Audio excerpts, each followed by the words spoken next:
you, Holy Spirit.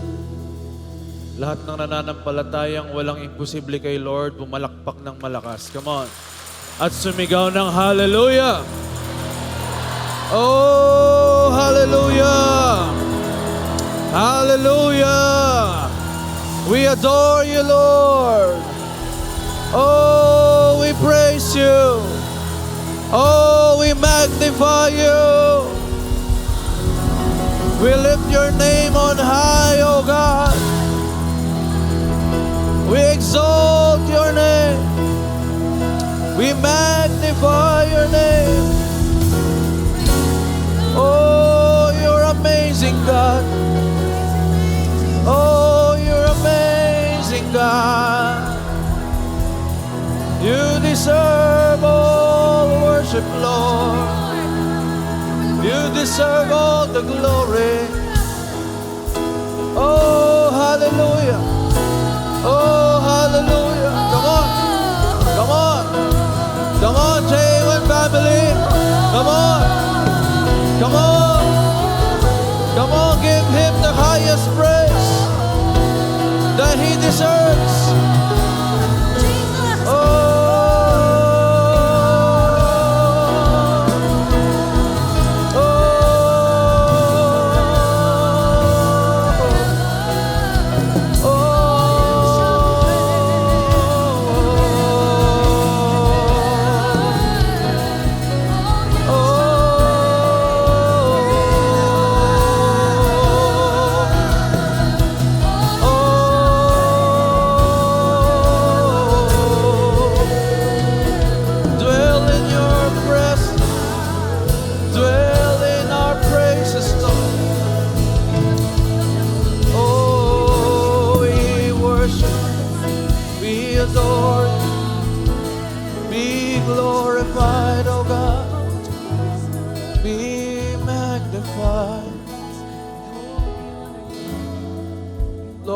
Such an honor to worship you, to praise a very powerful and sovereign God. Salamat, O Diyos, sa opportunity na ito. Kami, Panginoon, ay nakikinabang whenever we worship you. And also, Lord, higit sa lahat, sa inyo po namin pinagkakatiwala ang aming mga buhay. Lord, kulang ang anumang salita, kulang ang anumang gawa, anumang awitin na nalikha sa mundong ito, Panginoon, kulang upang i-describe ang inyo pong greatness in our lives. Lord, truly you are amazing. You're awesome. You're powerful. You're wonderful, Lord. Truly your presence is here, O God. Salamat, O Diyos, sa inyong pambihirang presensya na amin pong nararanasan ngayong araw na ito. Lord, we are truly excited sa gagawin mo sa araw na ito, Panginoon. Una sa lahat, kami nagpapakumbabang lubos. Lahat ng nakikita niyo pong karumihan, pagmamalabis o kakulangan sa aming puso't isipan, Lord, forgive us and cleanse us by your most precious blood. Clothe unto us the robe of righteousness. At hayaan niyo pong makalapit kami sa inyo ng buong puso, na empty at willing pong punuin ninyo ngayong araw na ito. Lord, nananampalataya kami, may dakila kayong gagawin sa aming kalagitnaan. May ginagawa na kayo kanina palang pagpasok namin. Hanggang ngayong oras na ito, may ginagawa na kayo, Panginoon. You're already working, O Diyos. Thank you so much, Lord. At hayaan niyo po ngayong araw na ito, we will not only be informed, but we will be transformed by your word. Speak to us, O Lord God. Makapanalamin kami sa inyo pong mga salita. At hayaan niyo, O Diyos, itama niyo kami. Rebuke us, correct us, O Lord, as required by you, O God. At hayaan niyo po ang makita lamang ay ang kadalisayan ng pag-ibig ninyo sa aming buhay. Ang Panginoong Hesus lamang ang makita niyo, Lord, na nasa buhay namin, O Diyos. Iniiwan namin lahat ng aming dalahin, Panginoon, at kami malugod na lumalapit sa iyo at nakahandang tumanggap ngayong oras na ito. Salamat, Lord God, pinangahawakan namin ang mga pangako niyo, at we believe, Lord God, na today may tagumpay. Salamat sa katagumpayan, Panginoon. You are the Lord who gives victory. Kaya ngayong oras na ito, tinatanggap na namin ang kompletong katagumpayan na nanggagaling sa dakilang pangalan mo, Panginoong Jesus. Salamat, Lord. Excited kami, Panginoon. Bless all those worship services all throughout the globe ng JA1 Church. I-bless niyo po't ingatan at samahan ang amin pong Apostle Bishop Art, Reverend Lynn, O Lord God, sa lugar ng Amerika, Panginoon. Salamat. Thank you, Lord. Sa iyo po ang papurit pagsamba as we claim the answered prayers, as we claim the healing and deliverance, O Lord God, and as we claim the extraordinary miracles today. To you all the worship, honor, praises, glory, and adoration. In Jesus' name we pray. Amen and amen.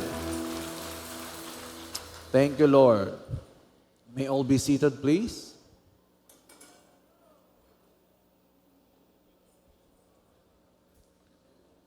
Sama-sama po nating i-declare ang Luke chapter 4, verses 18 to 19. The Spirit of the Lord is upon me, because He has anointed me to preach the gospel to the poor. He has sent me to heal the brokenhearted, to preach deliverance to the captives and recovery of sight to the blind, to set at liberty them that are bruised, and to proclaim the acceptable year of the Lord. For our God, He is Jesus, the Anointed One. Palakpakan po natin si Jesus, our amazing God. At ang ating kultura po, sabay-sabay tayo. 1, 2, 3, go. I am a blessing. I am anointed. I am a deliverer. I am a good follower. I don't destroy, I build. I am not seasonal. I appreciate everyone and everything. I am part of something big. I'm in partnership with Christ, and I am not extreme. Amen. Sino pong excited today? Thank you, Lord. Sabihin mo nga muna, thank you, Lord. Ang atin pong Apostle Bishop and Reverend Lynn ay nasa lugar po ngayon ng, I think they will go first to Olympia, Washington, para po i-celebrate ang anniversary ng church natin doon, and also to conduct inner healing and deliverance crusades. Kaya patuloy po natin silang ipanalangin. Amen po ba? Thank you, Lord. Sino po dito ang nakarating na sa pinakamahal na lugar sa Batangas? Saan po yun, Pastor? Ay saan pa? Hindi sa gasolinahan. Hindi mo na kailangan lumayo pa at mga ibang bansa. Magpa-selfie ka na lang sa gasolinahan at nakarating ka na sa pinakasosyal na lugar sa Batangas City. Pero gayon pa man, marami po natatakot.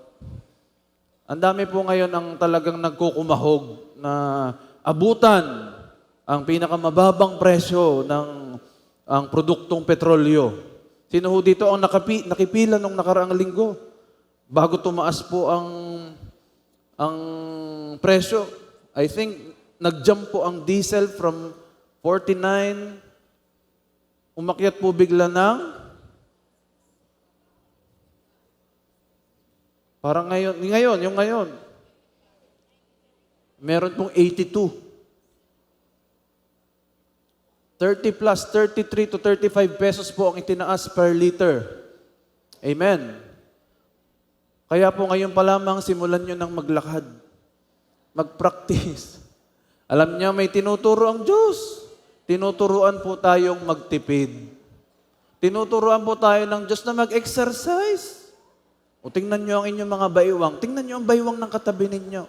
Pwede nang pagpatungan ng kape yan, ng tasa. Tingnan nyo naman. Sabihin mo sa katabi mo, mag-exercise ka na.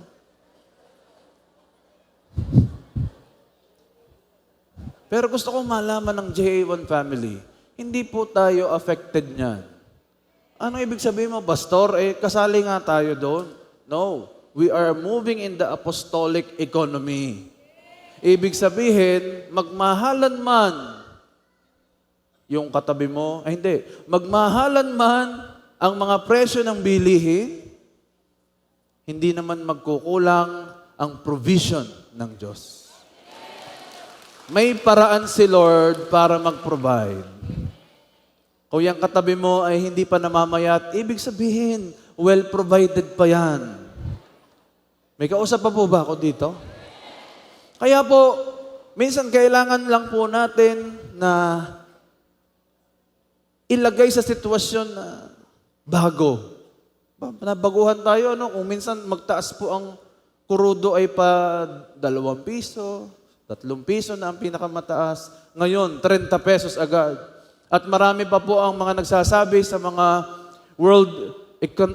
mga ekonomista ng mundo, sinasabi nila na ito'y maaaring umabot hanggang 200 pesos per liter.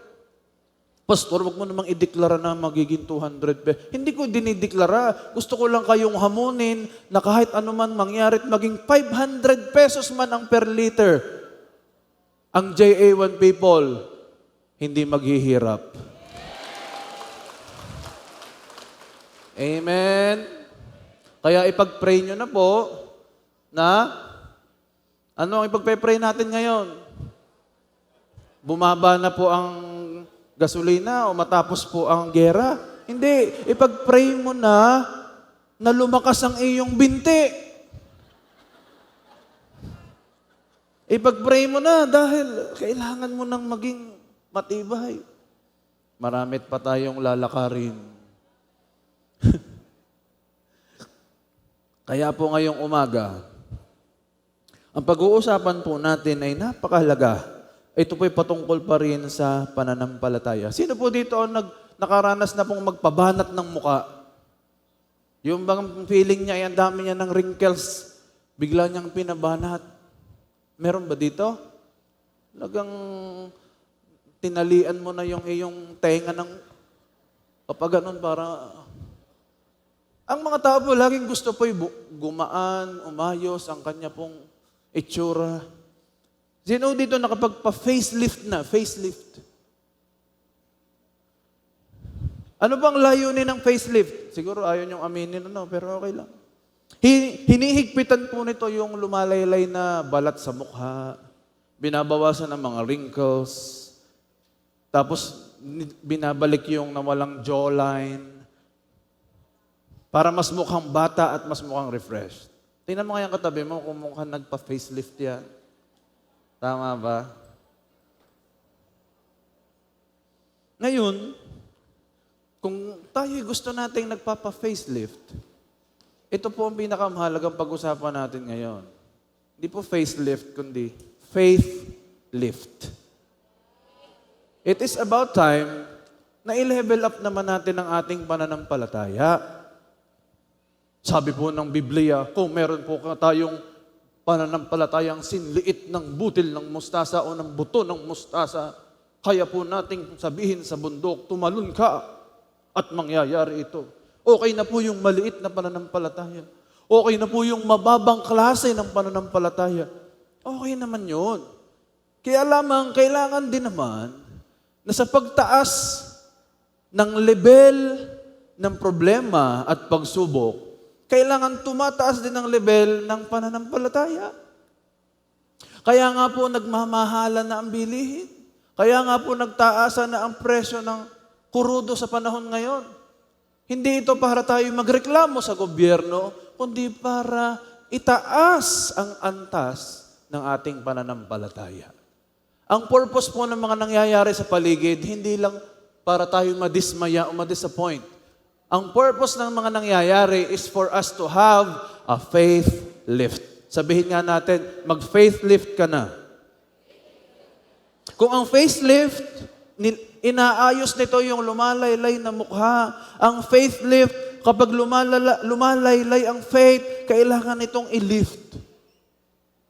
Kung ang facelift, nire-restore ang iyong pagiging mukhang bata.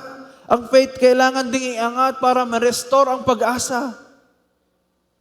Binabanat natin ang ating face para magmukhang bata. Kailangan din minsan banatin ang faith para lumakas. At ang facelift, ito po, it takes time. Ganon din po ang faith lift. May proseso at may panahon. Ang buhay po ay parang elevator. Sino po nakasakay na sa ating elevator? Taas ang kamay. Yung hindi pa nakakasakay, ba naman, kayo na may mag-try sumakay. Nandyan lang po yun. Pero isa-isa lang ha, isa-isa lang. Ang buhay po ay parang elevator. Minsan nasa taas ka. Kitang-kita mo ang mga nangyayari, kitang-kita mo ang paligid. Pero may mga pagkakataon din na parang may pumindot ng down button. Kaya unti-unting bumababa. Na hindi mo na makita yung dati mong nakikita. Pero may isang bagay na kayang itaas uli ang iyong buhay. Yan po yung iyong pananampalataya. Kapag bumababa ang buhay, itinataas tayo ng pananampalataya. Ito po yung ginagamit natin malimit, itong salitang pananampalataya, sa pagdideklara ng blessing, sa pagtitiwalang may himala, sa pag-asang may magandang mangyayari. Pero sa totoo lang po, ang faith ay hindi lang paniniwala sa himala. Ito ay pagtitiwala sa Diyos kahit wala pa ang inaasahang himala. Naalala po natin Hebrews 11 verse 1, faith is the substance of things hoped for, the evidence of things not seen. Kaya po ngayong araw na ito, we will not look again at the eyes of our present situation. We will look at the lens of God, at the eyes of faith. Kasi ito po yung kinakailangan para magkaroon tayo ng faith lift. Number 1, faith surrenders. Ang faith po, ang pananampalataya ay marunong magsuko. Proverbs chapter 3 verse 5. Trust in the Lord with all your heart and lean not on your own understanding. Sinabi po dito, mag-trust muna, tapos understanding. Ang ginagawa ng maraming tao ngayon, gusto mo nang mag-understand bago mag-trust. Pero malino sa binasa natin, it is about your trust first bago mo unawain. At dahil ito po ay isang malaking palaisipan sa marami, iniisip natin ang faith ay paraan para kontrolin ang resulta ng buhay. Ito po ang natural na nangyayari sa mga tao ngayon. Buti na lang walang ganun dito. Ang nangyayari po sa mga tao ngayon, pag may mga bagay na hindi nila maintindihan at makontrol, anong ginagawa ng tao? Sabihin natin, nagre-reklamo. Laksi. Iyan ang nangyayari normally sa mga tao kapag may hindi makontrol. Kapag hindi mapigilan ang pagtaas ng bilihin at ng kurudo. Ang ginagawa ng maraming tao, walang ganito sa JA1. Ang tinutukoy ko yung mga nasa labas. Ang ginagawa ay magreklamo.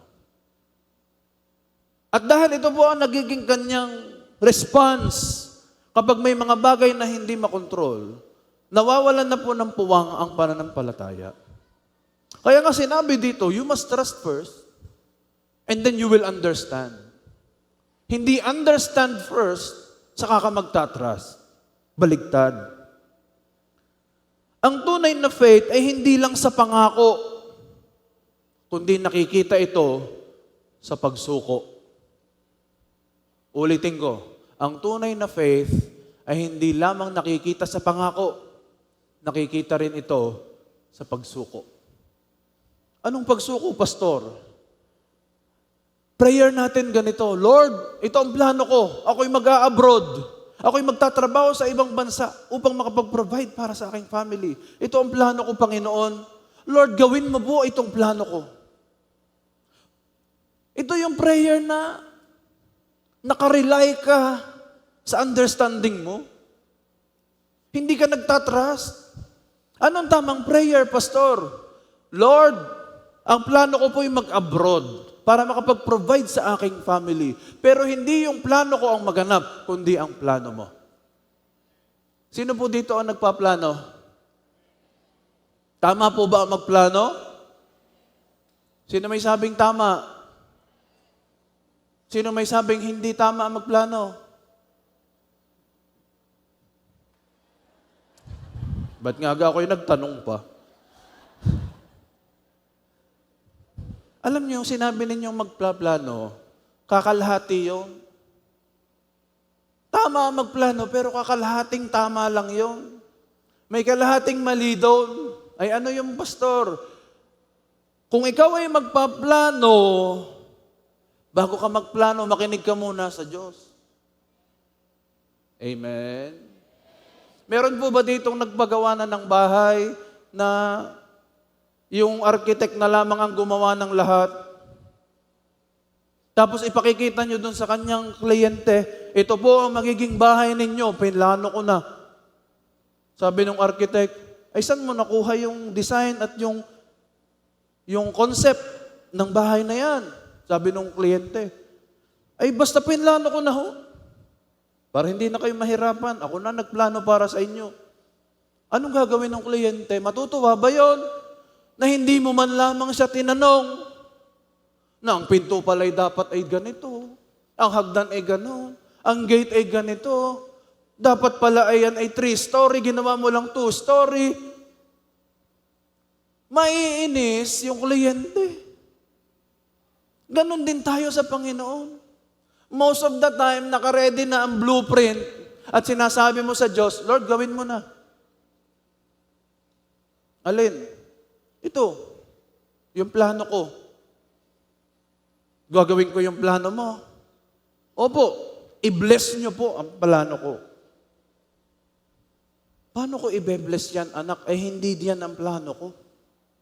Ang blessing ko'y dumadaloy sa plano ko, hindi sa plano mo. Ay basta i-bless nyo na rin po, nagawa na po eh. Ganyan ho ang maraming Kristiyano. Sabihin mo sa katabi mo, parang ganyan ka noon. Noon lang, noon. Nakahanda na lahat, tapos saka may pagpe-pray. Pastor, siya na po yung mapapangasawa ko. Oh, anong plano mo? Mag-aasawa na po ko, ipag-pray niyo po kung siya talaga. Huh? Naka-ready na po ang marriage contract, ang marriage license namin. Magpapakasal na kami, pero hindi ako sigurado. Ipag-pray niyo po kami kung kami po talaga. Huh? Kapatid, pag sinabing trust in the Lord, kakalimutan mo muna ang understanding mo. Kung ikaw ay isang arkitekto at magaling at marami kang experience sa paggawa ng bahay, you can only suggest to the owner of the house. Amen? Pero hindi ikaw ang masusunod. Bakit? Kasi yung may-ari ng bahay na nagpapagawa sa'yo ang magbibigay sa'yo ng pondo. At pag hindi siya natuwa, ay kaya pa naman bayaran ikaw. Kasabihin niya sa'yo, baguhin mo lahat yan.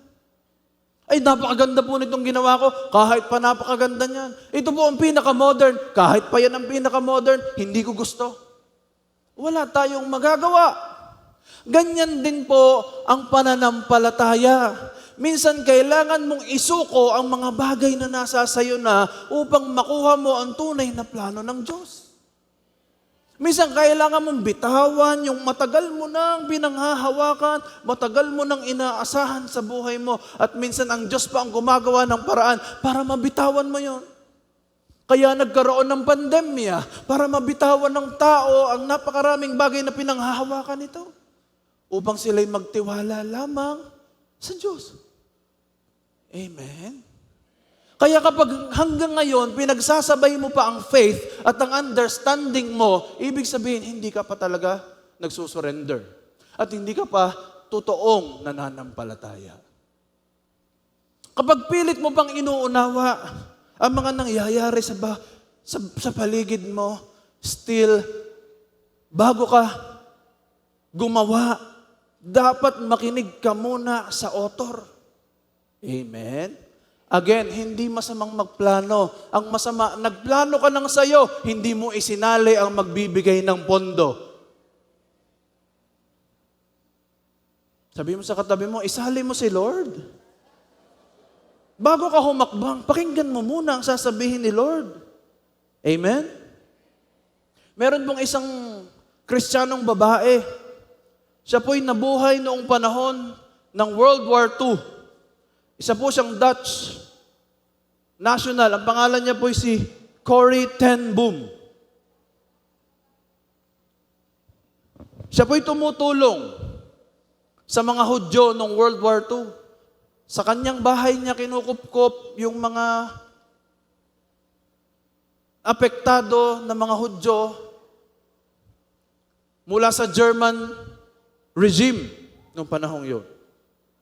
Hanggang sa nahuli po siya at dinala po siya sa isang concentration camp. Alam niyo, lately nakakapanood po ako ng mga documentary about this. Kaya po napakatindi po ng pinagdaanan ng mga tao sa panahong ito. Siya po'y naging survivor. Marami po ang namatay doon sa concentration camp. Doon namatay ang kanyang kapatid. Doon din napahamak ang kanyang mga magulang. Pero siya po ang nabuhay at nanatiling buhay after noon. Alam niyo, pwede naman siyang mawalan ng faith eh. Kasi, in spite of what he has done, or she has done, ang bayan ng Diyos ng mga Israelita ay kanyang kinupkop upang pangalagaan. Hindi ho ba dapat ang kapalit noon ay gantimpala mula sa Diyos? Alam niyo nangyari? Napahamak ang kanyang pamilya. Namatay ang kanyang kapatid. Siya'y nakaranas ng matinding gutom, torture, at kahirapan sa lugar na iyon. Pero alam niyo, ito ang sinabi niya, never be afraid to trust an unknown future to a known God. Sadya namang hindi natin alam ang future, pero meron tayong trust sapagkat kilala natin ang Diyos. Hindi natin kilala ang future after 5 years. Hindi pa natin alam yun. Pero isa lang ang kilala at sigurado natin, we have a God that is not away or never away from us. May Diyos tayo na kailanman hindi ka iniwan at pinabayaan. Kaya hanggang ngayon, humihingat buhay na buhay ka, may kalakasan kang mula sa Kanya. Because we already know that our God is a God who loves and cares for us. Ang faith po ay hindi paghawak sa plano mo. Ito ay paghawak sa plano ng Diyos. Ang faith, minsan kailangan mong bitawan ang mga magagandang plano mo. I-reset mo. Gusumutin mo yung ginawa mong plano. At sinasabi mo, Lord, kayo na po ang gumawa. Tulungan niyo ang kamay kong gawin kung ano ba ang dapat kong isulat at ang dapat kong i-drawing. Minsan kaya hindi mo maranasan ang plano ng Diyos kasi hawak mo ang papel at ang lapis. Sinasabi na ng Lord sa atin most of the time, anak, hiwalayan mo na yan. Hindi pa panahon para mag-boyfriend ka. Aba, bakit po? Siyempre, 12 years old ka lang. Hello?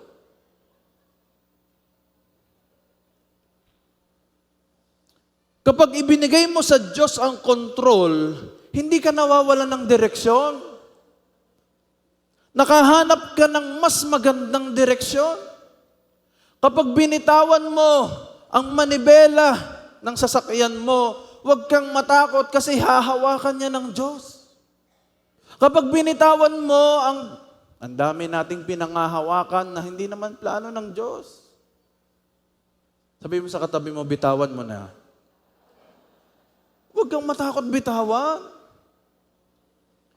Pag hindi mo maintindihan, mas maganda yan. Ibig sabihin, dyan gumagalaw ang Diyos. Amen po ba? Kapag hindi mo pa mag-gets, ibig sabihin, hindi pa tapos ang Diyos, mas magandang magtiwala ka na lamang.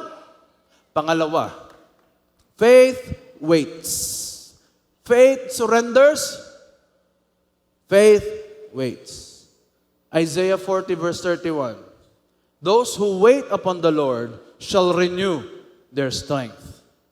Sa mundo ngayon na puno ng instant. Napakadaming instant. Pero ang Diyos po hindi nag-ooperate sa culture of instant. Ang kanya pong kultura is the culture of waiting. Ang sagot niya minsan at malimit ay wait lang. Do you know Nelson Mandela? Si Nelson Mandela po ay lumaban po sa pang-aapi at diskriminasyon sa South Africa. At dahil po doon, siya po'y nakulong for 27 years because of the tinatawag na white supremacy during that time. At nakulong po siya sa isang island for 27 years dahil sa paglaban at paninindigan sa tama. 27 taon po siyang naghintay. Pero nung siya po'y lumabas, hindi po siya naghigante. Marami pong ganon. Antayin mong ako'y makatapos, ako'y maghihiganti. Nung ako po'y naging biktima ng bullying, nung ako'y bata pa, wala akong ibang plano kundi maghiganti. Antayin ninyong ako'y magkaroon ng sariling baril o sariling lakas at yayariin ko kayo lahat. Antayin nyo lang. Yan po nararanasan ng mga naaapi. Laging may pagbabanta. Nabubuhay sa pagbabanta at galit at paghihiganti. Pero si Nelson Mandela, he was not a person who is vengeful o yung mapaghiganti. Alam niyo po ang ginawa niya? Tinulungan niya pong maghilom ang bansa. Kaya po siya, after 27 years, 1990 siya lumabas. Taong 1994, naging president siya ng South Africa. Imagine, parang Joseph, From prison to palace. Saka from prison to presidency. Bakit? Walang bitterness. Kaya kapag may bitterness po ang tao, siya man ay makalaya sa prison.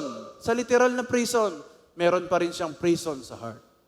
At yun ang mahirap makalaya. I was in my prison of anger and hatred for a very long time. Ito yung motivation ko talaga.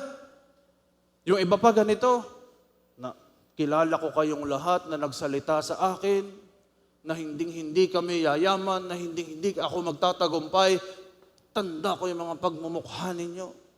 Darating ang time, pag ako'y matagumpay na, luluhod kayo. Wow! Pwedeng pelikula.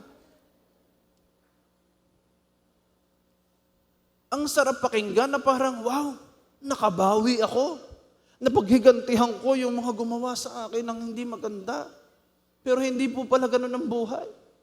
Kapag pala ikaw ay nasaktan at nanakit ka, naging double ang pain mo. Ulitin ko.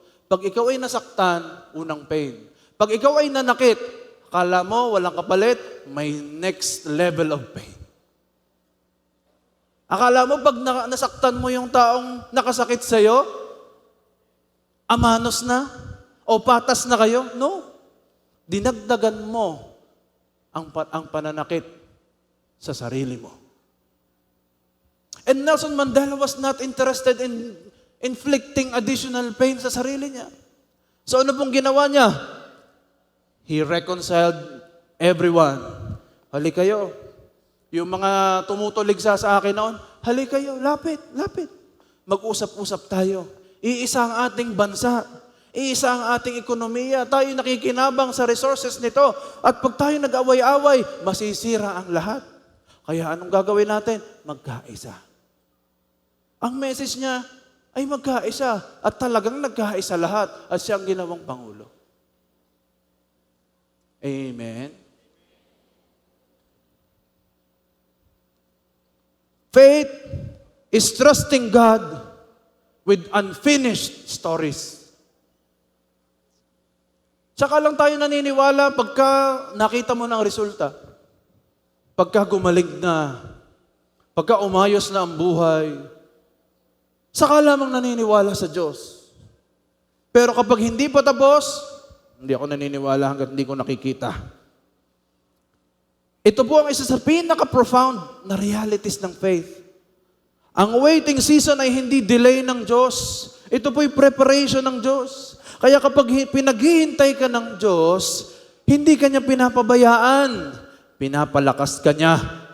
Ulit, kapag pinaghihintay ka ng Diyos, hindi ka pinapabayaan, kundi pinapalakas ka. Sino ditong nakaranas ng palakasin ng Diyos sa paghihintay? Amen? Nung naranasan ko pong maghintay ng 3 hours, wala na sa aking maghintay ng 2 hours. Nung naranasan ko pong mag-stop over or mag-connecting flight na mag-antay sa airport for 8 hours, yung ibang nagsasabi na, ang tagal naman pastor ng 2 hours, wala na sa akin yon. Amen ba? Kaya po tayo pinale-level up ng Diyos sa faith kasi ayaw niya na mai-stuck tayo. Ayaw niya na magaling ka lamang maghintay ng 1 oras. Gusto niya magaling ka rin maghintay kahit 1 buwan. Amen ba? May kausap ba ako dito? May mga kwento po sa buhay na hindi nagkakaroon ng happy ending sa lupa. May mga prayer na hindi nasasagot sa paraang gusto natin. At may mga pangarap na hindi natutupad sa sarili nating panahon. At dito pumapasok ang faith lift. Hebrews chapter 11 verse 13. Ito matindi. All these people were still living by faith when they died. Saan ka nakakita nun? Sila'y namatay na, but they still live in faith or live by faith. At they did not receive the things promised. Sino po ang tinutukoy dito sa Hebrews chapter 11 verse 13? Ito po yung tinatawag na chapter na Hall of Faith. Narito ang mga men of faith. At sinasabi kung paano sila nanampalataya at nagtagumpay. At ito po ang pinakadulo. Ang sinabi dito, ang mga taong ito ay nananampalataya pa rin kahit sila'y namatay na. Ibig sabihin, bago malagutan ng hininga, hindi sila bumitaw sa pananampalataya. At hindi rin nila na-receive ang kanilang mga pangakong pinangahawakan. Napakalalim po nito mga kapatid. Namatay po sina Abraham, Isaac, name every man of God, pinangalanan po dito sa Hebrews chapter 11. And they all died na may mga pangakong hindi natupad, pero nanatili silang naniniwala. Ang buhay po ay parang isang kwento na hindi pa tapos ang huling kabanata mo. Nasa gitna pa lamang tayo ng kwento at ang author ng ating kwento ay walang iba kundi ang Diyos. Kaya gusto kong malaman mo kung ang mga taong ito nakasama ang Diyos, nakausap harapan ng Panginoon, nakakasalitaan nila si Lord, nanampalataya hanggang dulo, and yet, may mga hindi pa sila natanggap na pangako. Merong isang powerful and prayerful man of God, ang pangalan niya si John G. Lake. Alam nyo, may mga kaibigan siyang ipinagpe-pray, hindi pa na born again nung siya'y nabubuhay. Meron siyang 60,000 answered prayers sa buong lifetime niya. Pero, aapat ang kanyang kaibigan, hindi pa na born again lahat. Tatlo. Alam niyo kung kailan na born again yung pang-apat? Nung nasa funeral na siya. Hello? May pagkakataon, mga kapatid, na ang mga pinananampalatayanan natin is just a setup. Sabihin natin setup. Minsan yung mga pinangahawakan mo is just a setup for you to lift up your faith. Na minsan hindi talaga sinasabi ng Diyos, may pinangahawakan kang ang pangako sa akin. Tama yun. Pero huwag kang nakatuon sa pangako. Huwag kang nakapokus sa promise. Mag-focus ka sa promise keeper. Amen.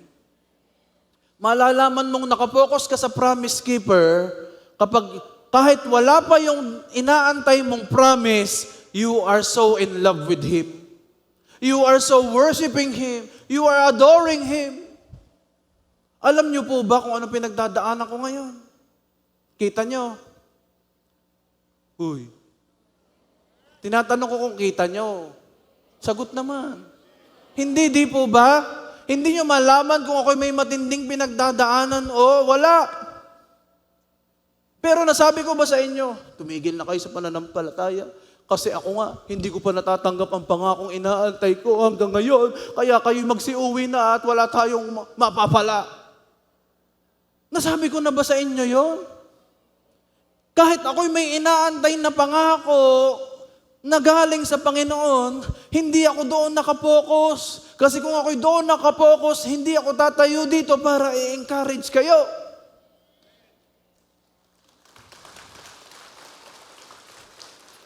Pero napakarami na rin namang pinakita ng Panginoon na kahit na hindi ko hinihingi, ibinibigay niya.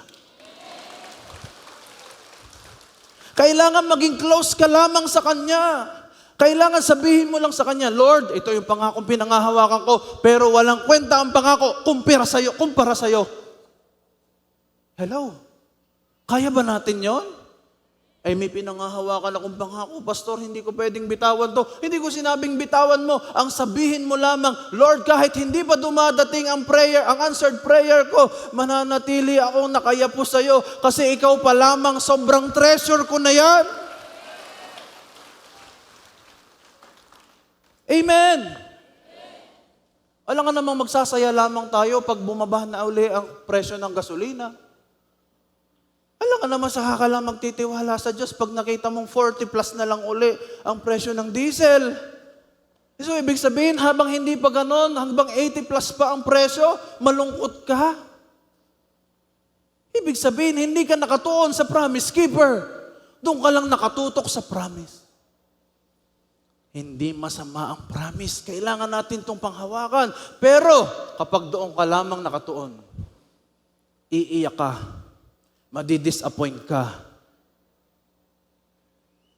Magrereklamo ka. Madidismaya ka sa Diyos. Kasi nakatingin ka lamang sa Kanyang kamay. At pag wala pang nakakikita sa kamay, hindi ako maniniwala.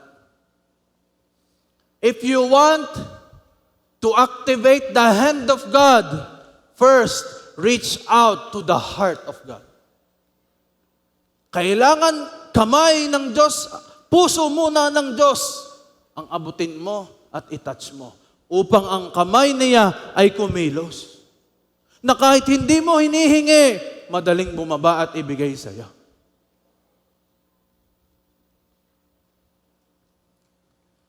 Remember this, we don't deserve anything. Sa mundong ito, we do not deserve anything. Why? Because we are not worthy of anything. Tayo'y nabubuhay lamang sa biyaya. Sabihin mo sa katabi mo, biyaya lang.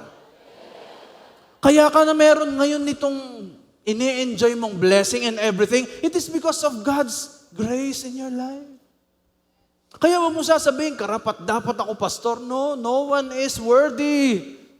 Kahit ganong kasipag niyan, kahit gaano katalino niyan, hindi yan worthy of anything. Dahil kung wala ang Diyos, wala tayo. Isang pitik lamang ng Panginoon sa buhay ng isang tao, wala lahat. Therefore, live by faith and not by sight.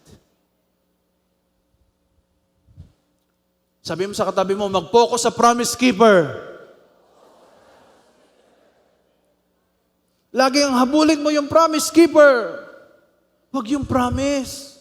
Kasi yung promise nandyan lang yon, hawak ng promise keeper. Pero kapag ang hinahabol mo yung promise keeper, walang ubos ang promise na dadating sa'yo. Pero pag ang hinabol mo lang yung isang promise na iniwan niya dito, pero siya'y narito na, i-enjoyin mo lang yon, pero ang Diyos malayo na. Do you get my point? Ang promise ng Diyos, ito lang.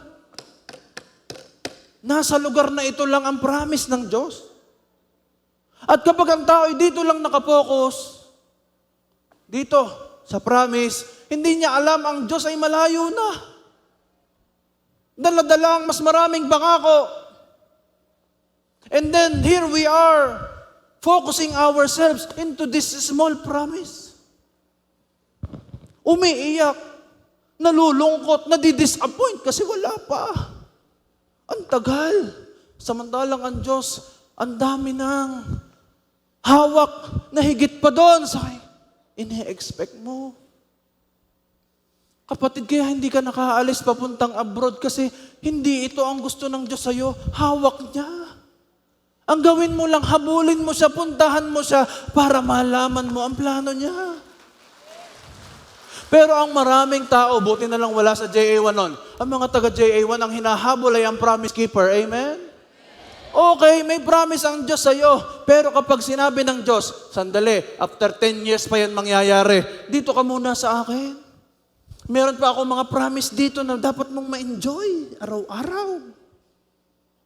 Pero dahil gusto mo, dito ka na lang, iniintay mong mangyari. Your faith is drowning and drowning and drowning. Sino nga habulin mo? Promise o promise keeper? Promise keeper. Kasi hawak niya ang 1,000 promises o 10,000 promises. Itong isang promise na ito lang, madali yan. Pero ang gusto ng Diyos, halika muna sa plano ko. Hindi pa tayo dyan sa season na yan. Dito ka pa sa season na ito. Halika dito. Hindi, Lord, ito yung gusto ko. O sige. Mahiwang ka na dyan. Yes, Lord. Sige. Mamuti ang mata mo. Hanggang sa hindi na inabutan ng kanyang buhay yung kanyang inaasahan. Buti na lang ang JA1 people, hindi lang nakatingin sa promise, kundi ang hinahabol, yung may bit-bit ng magagandang pangako.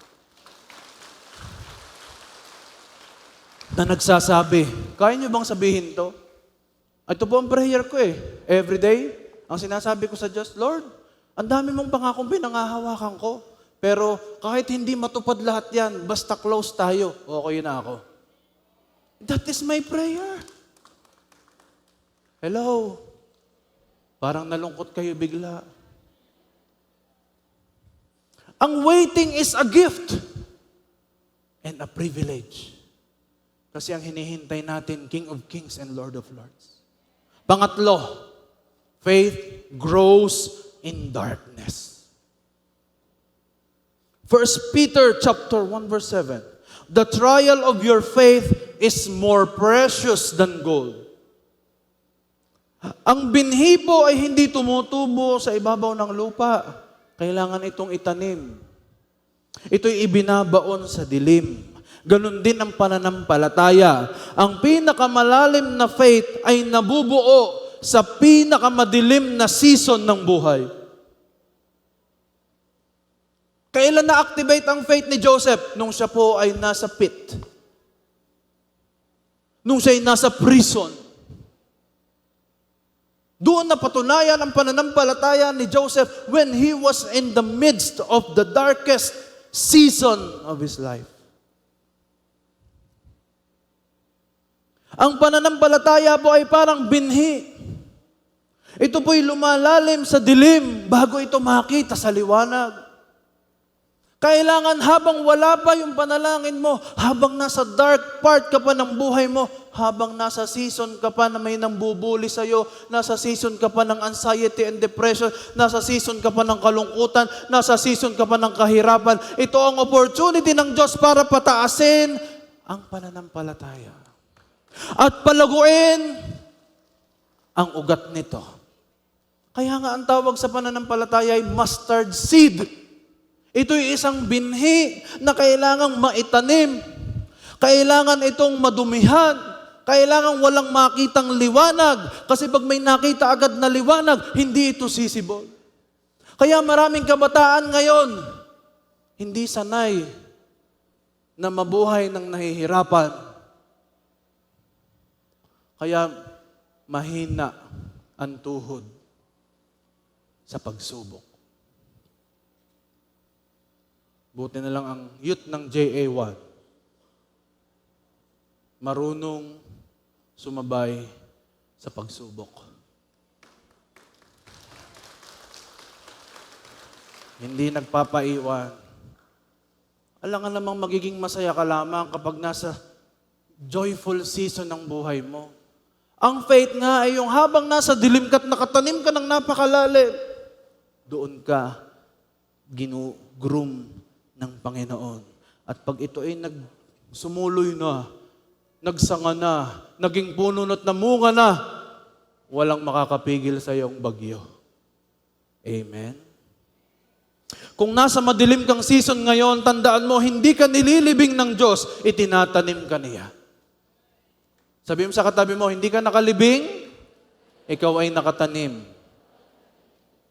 Faith is often misunderstood because God works through absence, through silence. Ang Diyos po hindi kumikilos lamang sa mga malalakas na ingay, sa mga dagundong, sa mga kulog at mga kidlat, sa mga malalakas na tinig. Hindi po ganun ang pagkilos ng Diyos. Most of the time, ang pagkilos ng Diyos ay pag siya'y wala sa pakiramdam mo. Kapag tahimik ang langit. Kapag parang walang sagot at parang walang direksyon, diyan nagkakaroon ng activation and upliftment ng faith. Kaya nga po meron sa Psalms 22 verse 1, si David ang nag-quote nito, sabi niya, my God, why have you forsaken me? Familiar po ba yun sa inyo? Kailan sinabi ito ng Panginoong Jesus? Nung siya ay nakapako sa krus at malapit na ang oras ng kanyang kamatayan sa krus. Ito ang kanyang sinabi na ibig sabihin, kahit sa panahon ng pinakamadilim, na pakiramdam ni Jesus. At sinabi niya, my God, bakit mo ako pinabayaan? Diyan pala na-activate ang pinakamalakas na pananampalataya. Kasi ang Diyos ay gumagawa kahit hindi natin siya nararamdaman. Kahit nakikita mong, hindi naman nababa ang aking blood sugar, hindi naman nababa ang aking utang, hindi naman yata kami magkakasundo ng aking anak. Akala mo lamang hindi. Akala mo lamang walang nangyayari. Even Jesus, when He was on the cross, He said, my God, why have you forsaken me? Okay lang sabihin mo, Lord, iniwan mo na ba ako? Pwede mo sabihin, Lord, ako ba'y pinabayaan mo na? Iba yung sinabi mong, Lord, pinabayaan mo ako. Lord, iniwan mo ako. May nagsasabi ng magkaiba yon. Sa, Lord, pinabayaan mo na ba ako? Sometimes we could ask questions. Sometimes we doubt. Sa totoo lang, ang doubt po hindi masama. Ang masama, unbelief. Pero yung ikaw ay magduda at magtanong sa Panginoon, sometimes it is an activation para mag-lift ang faith. Ang hindi lahat ng doubt ay masama. Sometimes kaya ka nagda-doubt kasi gusto mong tumaas ang faith mo. Tinatanong mo, Lord, nandiyan ka pa ba? Kasi kahit hindi kita maramdaman, naniniwala pa rin akong nandiyan ka. That is faith. Nagtanong ka, pero ang conclusion mo, kahit na wala akong maramdaman, alam ko nandiyan ka pa rin. Lord, pinabayaan mo na ako? Iniwan mo na ba ako? Pero kahit hindi kita maramdaman, alam ko hindi mo ako pababayaan. That is faith. Ikaw sa pa ba ako? Ang faith ay hindi pakiramdam na malapit ang Diyos. Ito'y paniniwala na malapit siya kahit tahimik ang langit. Ang faith ay hindi pakiramdam na malapit lamang lagi ang Diyos. Kahit parang wala kang naririnig at nakikitang resulta, you still believe. And number 4, faith is proven after the miracle. Akala natin ang faith ay kailangan lang to produce a miracle, to receive a miracle. Pero alam niyo kung kailan napuprove ang tunay na faith? After mong ma-receive ang iyong miracle and still you have faith. Blessed are those who have not seen and yet believe. John chapter 20, verse 29. Madaling maniwala kapag nakukuha mo na yung himala. Pero ang tunay na faith ay kapag tapos na ang miracle, wala na ang excitement, ordinaryo na ulit ang buhay mo, nananatili ka pa rin nagtitiwala. Madaling maniwala kapag may himala. Ang tunay na faith ay kapag wala pa. Ang faith ay hindi pakiramdam na siguradong mangyayari. Ito ay desisyon na magtiwala kahit hindi mo alam kung paano mangyayari.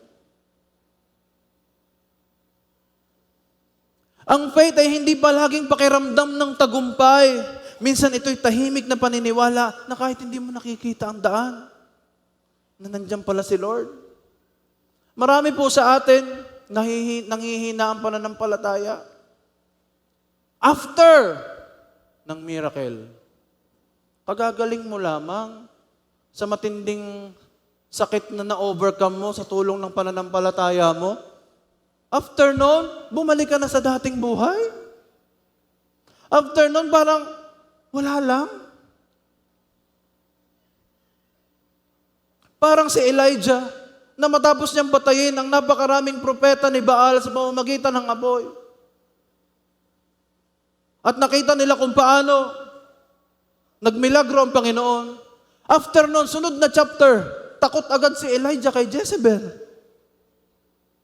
Hindi mo ba nakitang naghimala ang Diyos ngayon?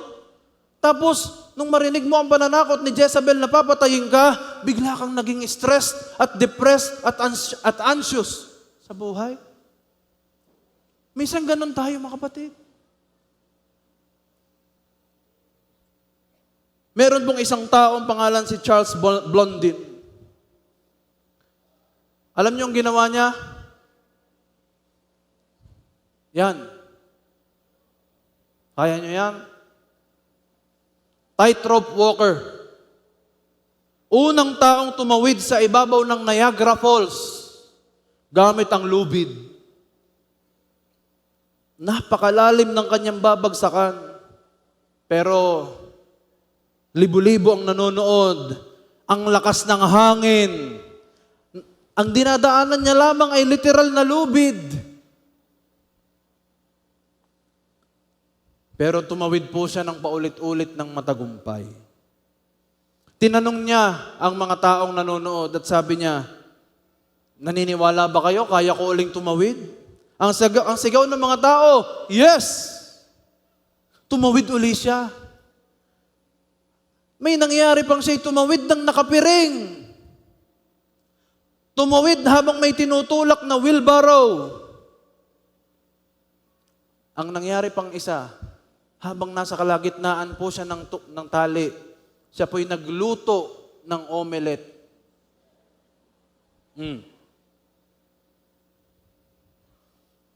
At ang mga tao'y palakpakan, galing. Napakahusay ni Charles Blondin. Ito na ang sinabi niyang huli. Kaya niyo bang maniwala na kaya kong itulak ang wheelbarrow na ito gamit ang isang tao na nakasakay sa loob? Sabi ng mga tao, yes, kaya ko. Naniniwala kami. Sabi niyang pangalawa, sige, sumakay na kayo. At nagtahimikan po ang mga tao at unti-unti ang nag-aalisan kasi baka maisakay sa wheelbarrow. Ano pong point doon? Ang galing natin pagka wala pa tayo sa problema, kaya mo yan. Mapapagtagumpayan mo din yan. Pero nung ikaw na ang nasa loob ng problema, ay wag naman ganyan. Mahirap naman, Lord. Wag naman ako. Yung iba na lang. Pero nung wala pa sa'yo, akala mo ang lakas-lakas ng pananampalataya mo, pero nung nandun ka na, doon nagkaroon ng problema. At ito pa po ang una niyang ginawa.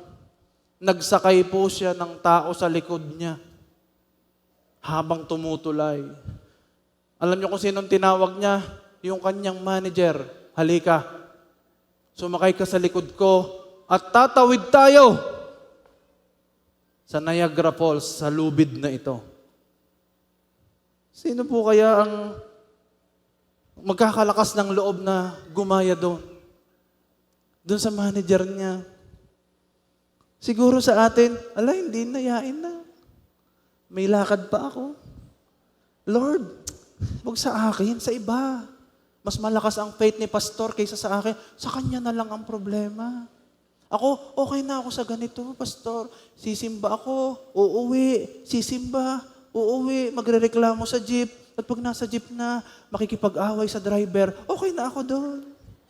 Sila na ang bahala sa mas malalaking problema. Kaya hindi ka lumalago kasi wala kang dinadaanang ganito.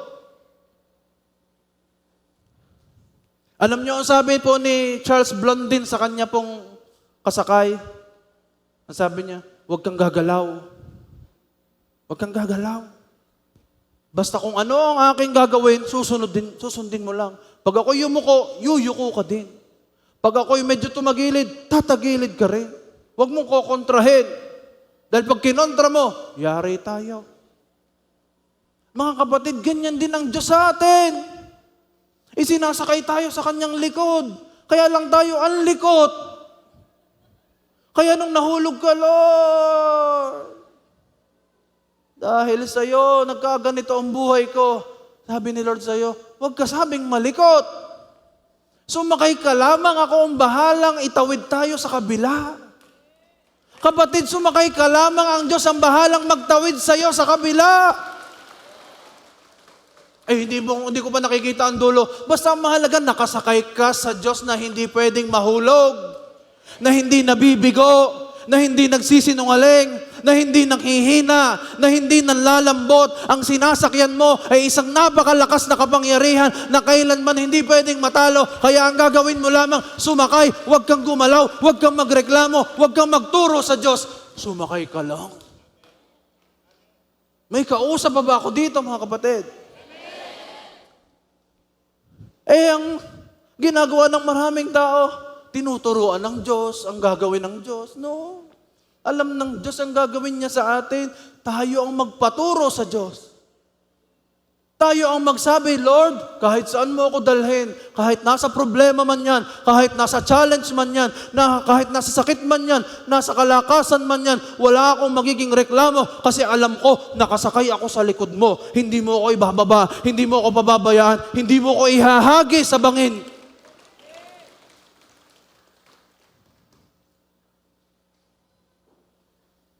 Maraming tao may gusto sumakay kay Satanas.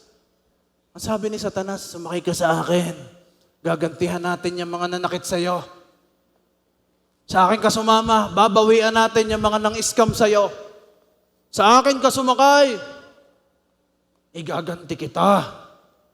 Akala nila yung pagsakay nila kay Satanas ay kaligtasan. No. Ito ang magdadala sa kapahamakan. Ano po ang sinabi ni Charles Blondin bilang huli niyang isa po siyang mananampalataya. Akalain niyo yon?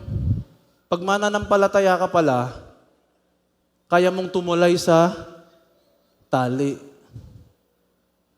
at tumawid sa kabila nang hindi natatakot. Ito ang sabi niya, faith is stepping onto the rope when everyone else stays on the ground. Ang dali namang maging safe. Ang dali namang, dito na lang ako, pastor. Ayokong ma-involve sa ministry. Kasi baka mahirapan ako sa training. Madali yun. Isa ka dun sa mga napalakpak. Ang galing niya. Ang galing nila. Ang layo na ng narating nila. Ang grabe, ang blessed nila. Dating wala, nagkaroon. Wow, ang galing naman nila. Kailan mo gugustuhin na ikaw naman ang napalakpak sa Diyos dahil may ginawa siya sa'yo?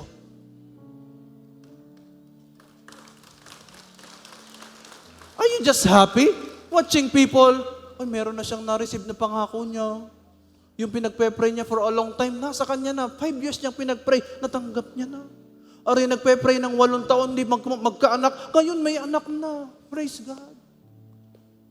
Ikaw, ako'y okay na din pastor. Tatambay na lang, mag-iintay na lamang ako ng aking kamatayan para ako'y umakyat na ng langit. Ang pananampalataya ay yung kaya mong umalis sa comfort na kinauupuan mo ngayon para maranasan mo mismo sa sarili mo ang tumawid sa kabilang dulo. Hindi mo ba risky yun? Yung tutulay ako? Hindi naman ikaw ang tutulay. Ang Diyos ang tutulay para sa'yo. Bibit-bitin ka lamang niya sa likod niya. Ang kailangan mo lang ay sumakay sa kanyang likod.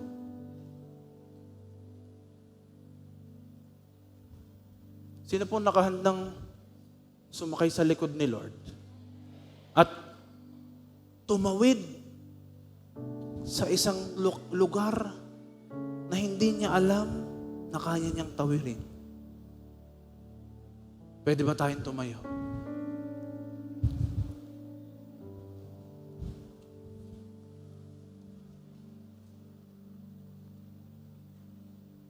Hindi mo pwedeng sabihin na, Lord, kung ginawa mo sa Kanya, gawin mo rin sa akin, Panginoon.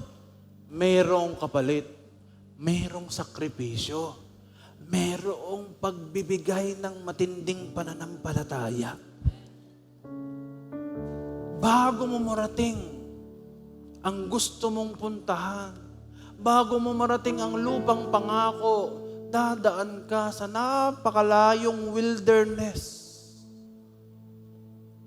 Bago mo marating ang palace gaya ni Joseph, dadaan ka sa mga prison, sa pit ng buhay.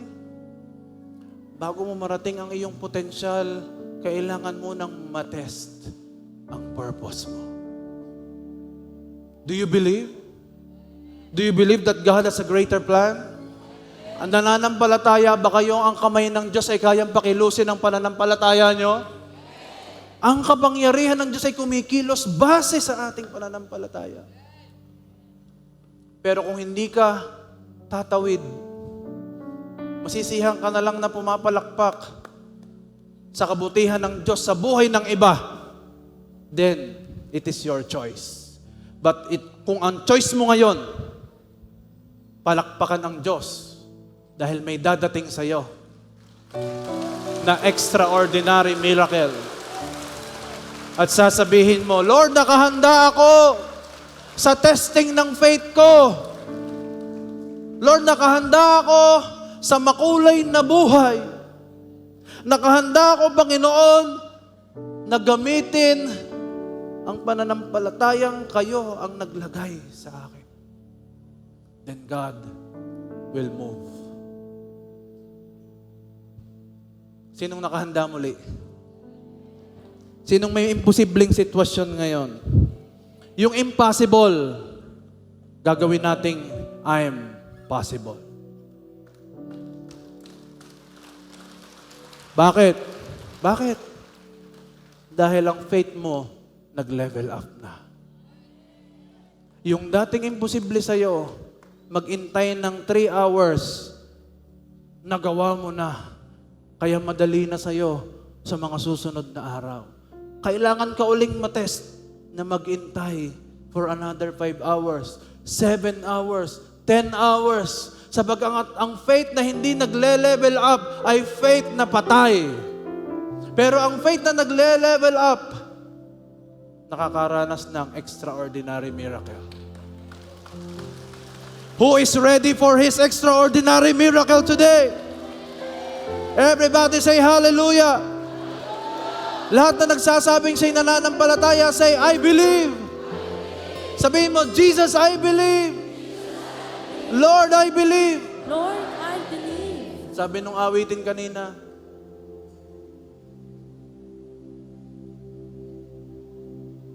walang mahirap sa Diyos.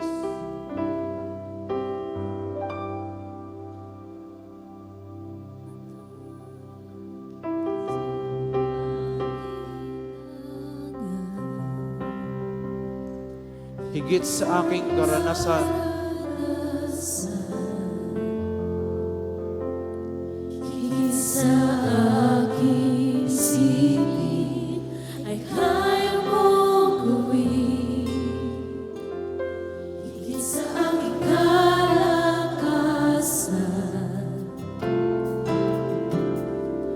minsan ay hindi nakulang.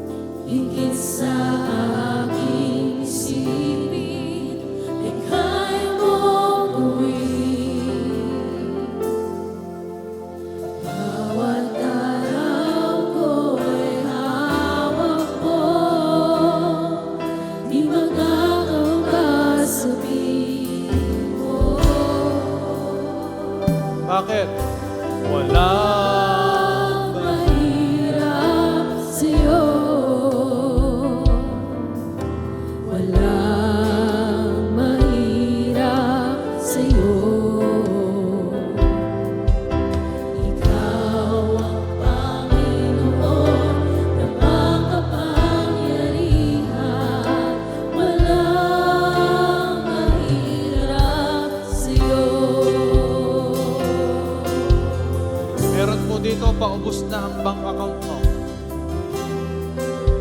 Ito ang message ni Lord sa'yo ngayon. Higit pa sa aking kailangan. Yes. Higit sa aking karanasan. Come on, sing it out with all your heart. Higit sa aking isipin na kaya mong gawin. Higit sa aking kalakasan. Come on, declare. Ni minsan ay hindi na. Let this be personal with you and God. Come on. Higit sa aking isipin ay kaya mong gawin. Bakit? Kasi bawat araw ko ay hawak mo. Di sabihin muli natin, bawat araw ko. Ito ang reason kung bakit ka mananampalataya. Araw ko ay hawak mo. Come on, shout it out. Bawat araw ko ay hawak mo. Come on.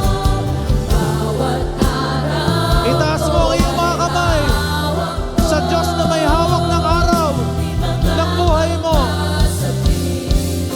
For the last time, declare, bawat araw ko.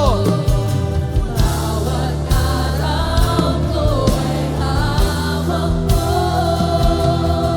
Di makakapa sa piling ko. Isigaw mo. Walang mahirap. Sa'yo Come on, activate the power of God through your faith. mahirap sa'yo. Dahil ikaw ang Panginoon na makapangyarihan. Na makapangyarihan. Walang mahirap sa'yo. Walang imposible. Come on, declare. Walang imposible.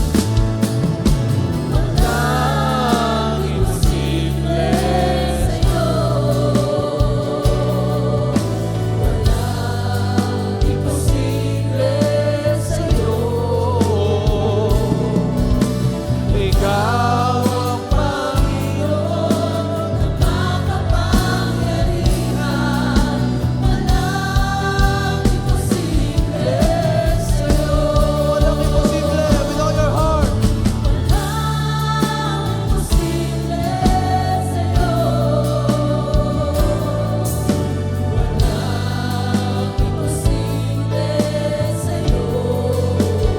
Dahil ikaw ang Panginoon na makapangyarihan. Sa'yo kami sasakay, Lord. Itatawid mo kami, Panginoon. Itataguyod mo kami, Panginoon.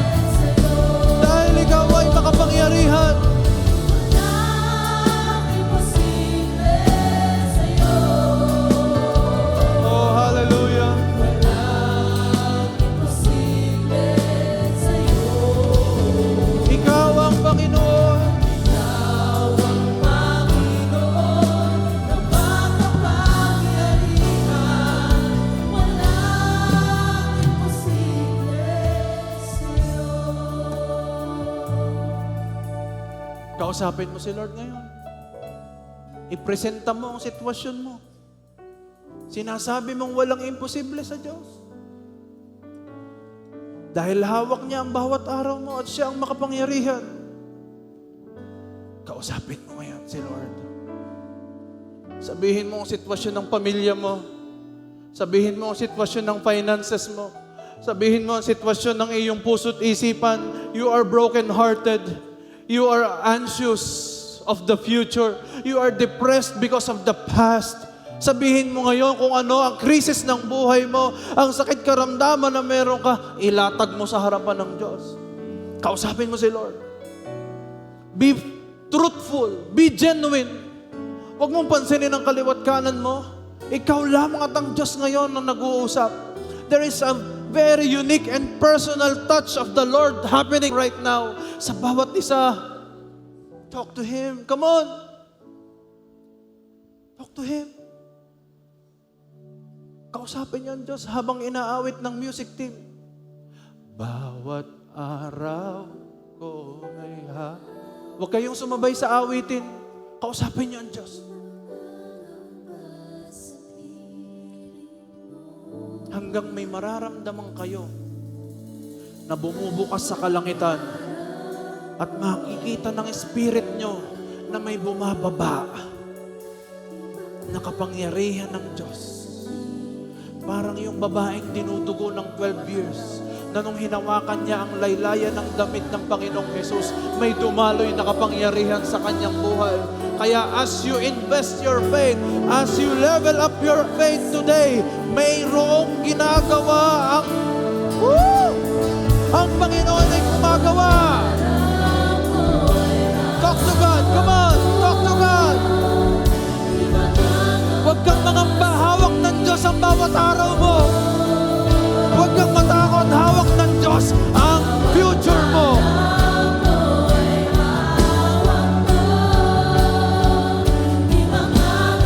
Huwag kang matakot, kapatid. Even those in the online, talk to God right now.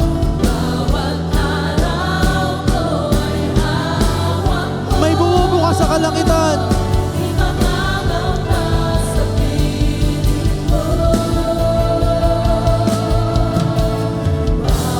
May bumubukas na sa kalangitan. Sa tapat mo ba yan? Sa tapat mo ba yan?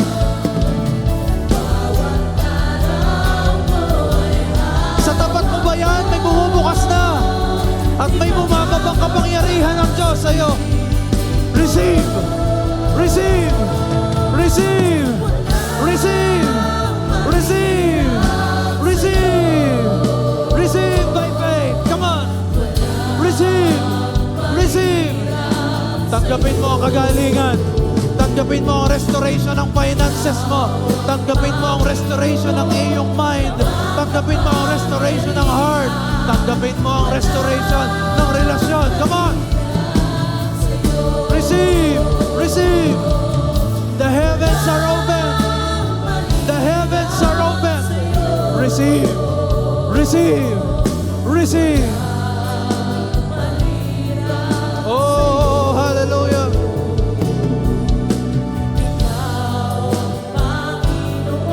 Thank you, Lord.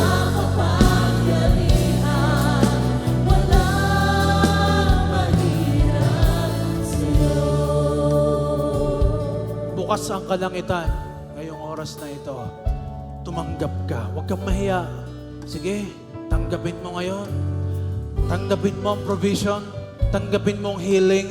Tanggapin mo ngayon. Come on, come on, come on. Tanggapin mo. Sige, huwag kang mahiya. Huwag kang matakot.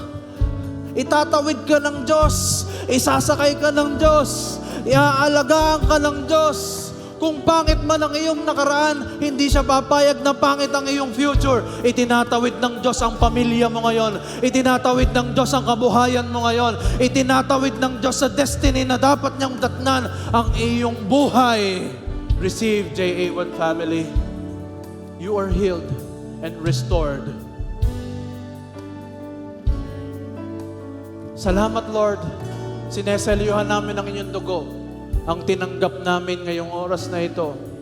We are healed, cleansed, restored, and encouraged, and uplifted.